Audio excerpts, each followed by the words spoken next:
नमस्ते बच्चों आपका जो एक और नया सवाल है वो आपका ट्रिग्नोमेट्री से रिलेटेड है। और सवाल आपका दिया हुआ है tan 5 degree into tan 25 degree, tan 45 degree, tan 65 degree और tan 85 डिग्री का मान क्या होगा। देखिए, सबसे पहले आपको एक काम करना है। आपको सबसे पहले कुछ चीज़ें याद रखनी है, जैसे कि tan 90 डिग्री माइनस थीटा होता है आपका कॉट थीटा, और tan थीटा बराबर 1 बटे कॉट थीटा होता है।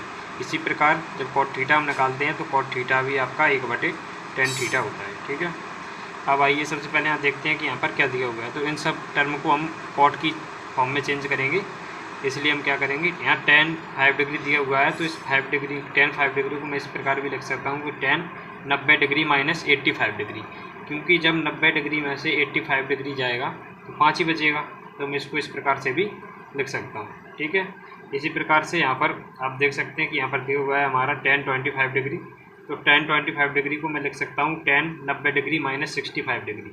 ठीक है, यहाँ पर दिया हुआ है हमारा tan 45 डिग्री, तो जब tan 45 डिग्री को मैं tan 90 डिग्री में से माइनस करूँगा तो हमारा tan 45 डिग्री बच जाएगा। ठीक है, अब इसको जैसे का जैसा हम यहाँ पर लिख देते हैं, tan 65 डिग्री को हम tan 65 डिग्री लिख देते हैं और tan 85 डिग्री को tan 85 डिग्री लिख देते हैं, जिससे कि बाद में हम इसको कैंसिल आउट कर सकें।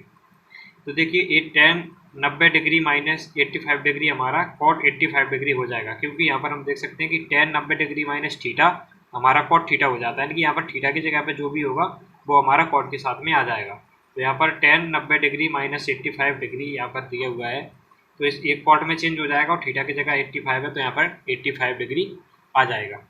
ठीक है, इसी प्रकार से हम इसमें देखते हैं, तो यहाँ पर हमारा दिया हुआ है, तो एक tan जो है tan 90 डिग्री माइनस 65 डिग्री है, तो tan का हमारा कॉट हो जाएगा और जो 65 डिग्री है वो जैसे का जैसा यहाँ पर आ जाएगा।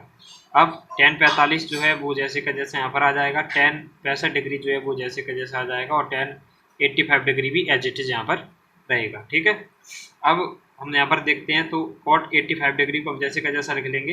ये tan 85 डिग्री यहाँ पर है, इसको हम यहाँ पर लिख लेते हैं। ठीक है, cot 65 डिग्री को यहाँ पर लिख लेंगे और यहाँ पर tan 65 डिग्री जो है उसको हम यहाँ पर लिख लेते हैं।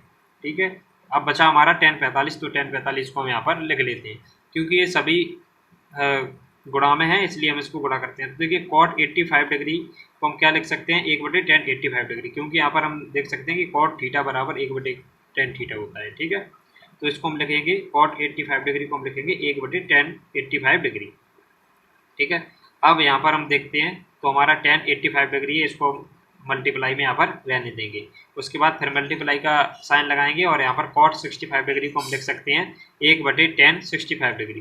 ठीक है, इसी के साथ tan 65 डिग्री को हम फिर से मल्टीप्लाई में यहाँ लिखेंगे और मल्टीप्लाई में हमारा आ जाएगा tan 45 डिग्री। ठीक है, अब यहाँ से एक कैंसिल आउट हो जाएगा आपस में, यहाँ से ये कैंसिल आउट हो जाएगा, बचा हमारा tan 45 डिग्री। अब tan 45 डिग्री का जो मान होता है वो हमारा होता है 1, तो हमारा जो tan 45 डिग्री यानी कि ये इस जो पूरी इक्वेशन हमको दी हुई थी, पूरी इक्वेशन हमको जो दी हुई थी, इसका जो मान आएगा वो क्या आएगा, वो हमारा आ जाएगा 1। ठीक है, तो चलिए दूसरे सवाल की तरफ चलते हैं। आपका जो अगला सवाल दिया हुआ है वो आपका दिया हुआ है, यदि किसी घन की सभी कोरों की लंबाइयों का योग 36 सेंटीमीटर हो तो घन का आयतन होगा। ठीक है, तो यहाँ पर जो हमें ऑप्शन दिए हुए हैं, सबसे पहले हम देख लेते हैं कि मान लीजिए ये हमारा एक घन बना हुआ है। अब घन में कितनी जो कोर हैं, कितनी वो भुजाएं होती हैं, वो हमारी होती हैं 12। ठीक है, 1 2 3 4 5 6 7 8 9 10 11 और 12। ठीक है, अब क्योंकि घन की सभी भुजाएं समान होती हैं, इसलिए हम अगर मान लीजिए कि घन की हमारी एक भुजा x है, और तो जब एक भुजा x है तो इसकी 12 भुजाएं हैं, तो 12 भुजा कितनी हो जाएंगी, 12x हो जाएंगी। और 12x का जो मान है हमको क्या दिया हुआ है कि 36 सेंटीमीटर दिया हुआ है, तो 12x बराबर हो जाएगा 36 के। यहाँ से हम x की वैल्यू निकालेंगे तो x बराबर हो जाएगा 36 बटे 12, 12 से 36 कटेगा 3 बार में। ठीक है, यहाँ पर अब हमको घन का आयतन निकालना है, तो घन का आयतन हम जानते हैं, क्योंकि जो घन की भुजाएं हैं वो सभी भुजाएं एक समान रहती हैं, तो घन का आयतन हमारा निकलता है भुजा पे घात 3, यानी कि भुजा का क्यूब। तो यहाँ पर हमने अपनी भुजा क्या मानी थी, हमने यहाँ पर अपनी भुजा मानी थी x, तो x का यहाँ पर हम क्यूब करेंगे। जैसे हम x का क्यूब यहाँ पर करते हैं तो यहाँ पर हम x की वैल्यू को पुट कर देंगे, x की वैल्यू हमारी 3 आई थी, तो यहाँ हम 3 की पावर 3 कर देंगे, ठीक है। 3 की पावर 3 जब हम करेंगे तो हमारा क्या हो जाएगा, 3 इंटू 3 इंटू 3, 3 इंटू 3 करेंगे 9 आ जाएगा, 9 इंटू 3 करेंगे 27 आ जाएगा। क्योंकि हमसे आयतन पूछा हुआ है इसलिए हमारे जो आंसर आएगा वो घन सेंटीमीटर में आएगा, ठीक है। तो अब देख लेते हैं हमारा कौन सा ऑप्शन जो है वो 27 घन सेंटीमीटर है। तो हमारा ऑप्शन नंबर बी 27 घन सेंटीमीटर है, तो हमारा ऑप्शन नंबर बी इसका सही आंसर हो जाएगा। चलिए अपने दूसरे सवाल की तरफ चलते हैं। तो बच्चों यहाँ पर आप देख सकते हैं कि हमारा नया सवाल जो है वो दिया हुआ है कि प्रथम 10 अभाज्य संख्याओं की माध्यिका क्या होगी, ठीक है। अब देखिए माध्यिका के लिए हमें कुछ चीज़ों को ध्यान रखना है कि जब भी हम माध्यिका निकालते हैं तो माध्यिका में अगर यहाँ पर दिया हुआ है अभाज्य संख्याएं, कोई भी संख्याएं हमको दी हुई होती हैं तो उनको सबसे पहले एक आरोही क्रम में लिखना होता है, ठीक है। असेंडिंग या डिसेंडिंग ऑर्डर में आप कैसे भी उसको लिख सकते हैं। तो अब देखिए सबसे पहले बात करते हैं कि अभाज्य संख्याएं क्या होती है। अभाज्य संख्याएं वह संख्या होती हैं, हम किसी संख्या को अभाज्य संख्या तब कहते हैं जब उसका केवल 2 ही गुणनखंड होते हैं, एक तो एक और एक वो स्वयं, ठीक है।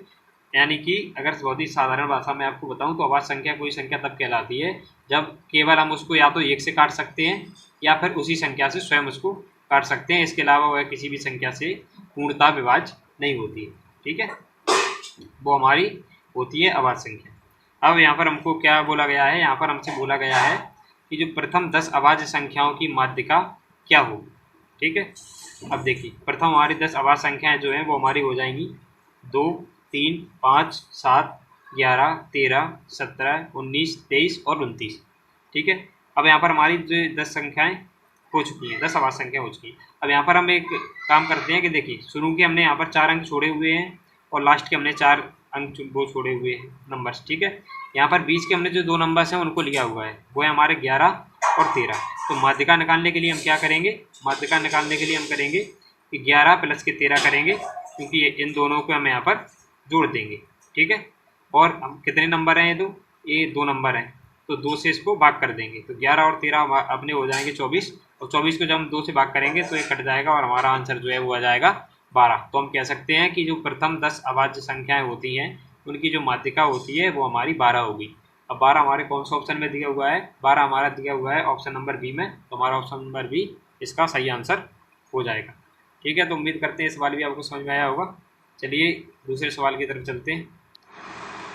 बच्चों आपका जो अगला क्वेश्चन दिया हुआ है वो आपका दिया हुआ है कि जून माह में 5 रविवार होने की प्रायिकता होगी, यानी कि हमको जून महीने में 5 रविवार होने की प्रायिकता ज्ञात करनी है। तो इसके लिए हम क्या करेंगे, देखिए सबसे पहले मैं आपको बताता हूँ कि प्रायिकता क्या होती है। किसी भी घटना के घटित होने या ना होने की जो संभावना होती है उसको हम प्रायिकता कहते हैं। यानी कि अगर हम कहें इसको साधारण भाषा में तो संभावना को ही हम प्रायिकता कहते हैं, यानी कि प्रोबेबिलिटी इसको बोलते हैं। अब इसमें सवाल में हमसे क्या पूछा गया है, इसमें सवाल में हमसे पूछा गया है कि जो आपका जून माह होता है, यानी कि जून महीना जो होता है उसमें 5 रविवार होने की प्रायिकता क्या होगी, यानी कि इसकी क्या प्रायिकता है कि जून महीने में 5 रविवार हो सकते हैं, ठीक है। तो इसके लिए सबसे पहले हम एक काम करेंगे, सबसे पहले देखेंगे कि जून महीने में आखिर दिन कितने होते हैं। तो जैसा कि हम जानते हैं कि जून महीने में 30 दिन होते हैं, ठीक है। अब 30 दिन होते हैं उसमें से हम जानते हैं कि हर महीने में कम से कम 4 सप्ताह होते हैं, ठीक है, और एक सप्ताह में 7 दिन होते हैं। तो जब हम जानते हैं कि जब एक सप्ताह में 7 दिन होते हैं तो 4 सप्ताह में हमारे कितने दिन होंगे, 7 चौको 28, यानी कि हमारे 4 सप्ताह में 28 दिन हो जाएंगे।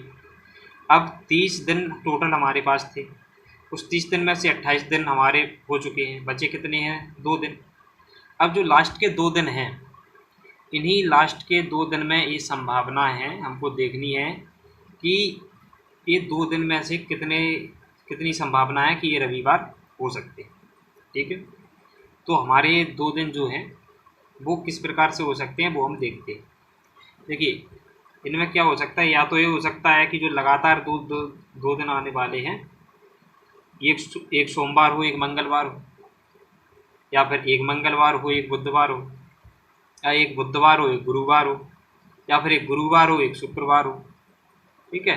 या ऐसा हो सकता है कि एक शुक्रवार हो एक शनिवार हो, या फिर ऐसा हो सकता है कि एक शनिवार हो उसके बाद रविवार हो, या ऐसा हो सकता है कि रविवार हो फिर सोमवार हो। तो यहाँ पर हम आप देख सकते हैं कि हमारे पास जो जितनी भी जो दी हुई है, जो केसेस दिए गए हैं, तो हमारे पास कितने केसेज हैं हम उसको देख लेते हैं। देखिए 1 2 3 4 5 6 और 7, यानी कि हमारे पास जो टोटल घटनाएं की कुल घटनाएं हो सकती हैं वो हमारे पास 7 हो सकती हैं। पहली घटना है कि मंगलवार और जो सोमवार और मंगलवार है वो साथ में हो सकता है। दूसरी घटना है कि जो मंगलवार और बुधवार है वो साथ में हो सकता है। तीसरी घटना है कि जो बुधवार और गुरुवार है वो साथ में हो सकता है। इसी प्रकार से चौथी घटना में गुरुवार और शुक्रवार साथ में हो सकता है। और अगली घटना में शुक्रवार शनिवार साथ में हो सकता है, फिर शनिवार रविवार साथ में हो सकता है, और उसके बाद रविवार और सोमवार साथ में हो सकता है।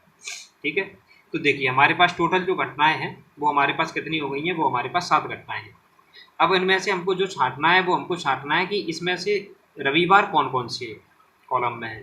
तो देखिए एक तो हमारे इस वाले कॉलम में रविवार है जिसमें शनिवार और रविवार साथ में हो सकते हैं। दूसरा हमारे में इस वाले कॉलम में रविवार है जिसमें रविवार और सोमवार साथ में हो सकते हैं। तो देखिए सबसे पहले हम बात करते हैं कि हमारा जो प्रायिकता है उसका जो फॉर्मूला क्या होता है उसको हम लिख देते हैं। तो प्रायिकता का जो फॉर्मूला हमारा होता है वो हमारा होता है अनुकूल घटना बटे में आपकी कुल घटना। ठीक है, अब देखिए यहाँ पर हम देखते हैं अनुकूल घटना यानी कि जिन घटनाओं की होने की संभावना है वो कितनी है। तो देखिए एक तो हमारी ये घटना है कि यहाँ पर रविवार हो सकता है, एक हमारी ये घटना है कि यहाँ पर रविवार हो सकता है। ठीक है, तो हम क्या करेंगे, हमारे पास जो अनुकूल घटनाएं हैं वो हमारी कितनी हो जाएंगी, 1 और 1 2। तो अनुकूल घटना हमारी 2 हो गई। ठीक है, कुल घटना अब कितनी घटनाएं हो सकती हैं, देखिए 1 2 3 4 5 6 और 7। तो हमारी जो कुल घटना है वो हमारी 7 घटनाएं हो सकती हैं। तो हम कह सकते हैं कि जून माह में रविवार होने की जो प्रायिकता होगी वो हमारी कितनी होगी, 2/7 होगी। अब हम देख लेते हैं कि ये 2/7 है वो हमारा कौन से ऑप्शन में दिया हुआ है। तो देखिए हमारा ऑप्शन नंबर डी जो है उसमें 2/7 जो है वो दिया हुआ है, तो ये हमारे सवाल का सही आंसर हो जाएगा। तो दोस्तों आशा करता हूँ कि ये सवाल भी आपको समझ में आया होगा और आपकी परीक्षाएं नज़दीक हैं तो अच्छे से पढ़ाई कीजिए, और आपकी कोई भी क्वेरीज रह जाती है तो कमेंट बॉक्स में बता सकते हैं। ठीक है, मिलते हैं नए सवालों के साथ किसी और नई वीडियो में, तब तक के लिए जय Hind, Vande Mataram, all the best.